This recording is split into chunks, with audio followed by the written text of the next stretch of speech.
عام طور پر دو چیزیں گناہ اور اللہ تعالیٰ کی نافرمانی کا باعث بنتی ہیں، ایک نفس کی بڑھتی ہوئی خواہش اور اس کی سرکشی، دوسرا شیطان کا مکر و فریب۔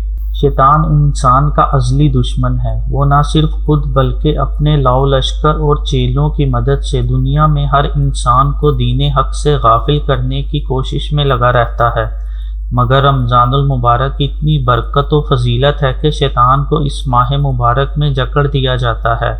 حضرت ابو ہریرہ رضی اللہ تعالیٰ عنہ سے مروی ہے کہ حضور نبی اکرم صلی اللہ علیہ وآلہ وسلم نے فرمایا، جب ماہ رمضان کی پہلی رات ہوتی ہے تو شیطانوں اور سرکش جنوں کو بیڑیاں پہنا دی جاتی ہیں اور جہنم کے دروازے بند کر دیے جاتے ہیں، اور ان میں سے کوئی دروازہ کھولا نہیں جاتا، جبکہ جنت کے دروازے کھول دیے جاتے ہیں اور ان میں سے کوئی دروازہ بند نہیں کیا جاتا۔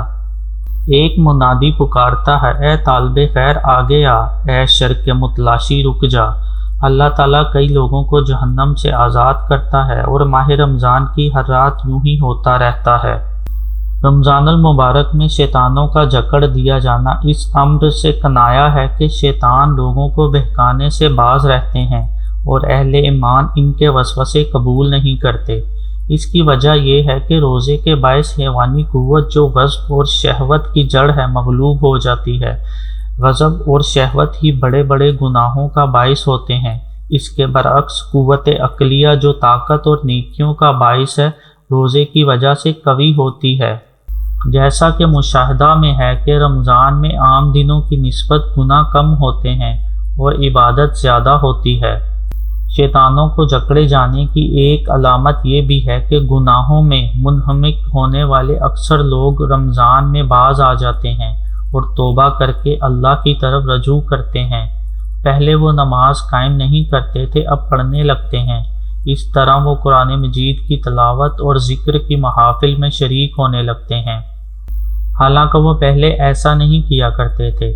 پہلے جن گناہوں میں علل اعلان مشغول رہتے تھے اب ان سے باز آ جاتے ہیں، اور بعض لوگ جن کا عمل اس کے خلاف نظر آتا ہے، اس کی وجہ یہ ہے کہ شیطانی وساوس ان کے شریر نفوس کی جڑوں میں سرایت کر چکے ہوتے ہیں، کیونکہ آدمی کا نفس اس کا سب سے بڑا دشمن ہے۔ اگر کوئی یہ کہے کہ زمانے میں شر تو موجود ہے اور گناہ بھی مسلسل ہو رہے ہیں تو پھر شیطان کے جکڑنے کا کیا فائدہ؟ اس کا جواب یہ ہے کہ رمضان المبارک سے شیطان سرکشی اور طغیانی کی شوکت ٹوٹتی ہے اور اس کے ہتھیار کند ہو جاتے ہیں اور اس کی بھڑکائی ہوئی آگ کچھ مدت کے لیے ٹھنڈی پڑ جاتی ہے۔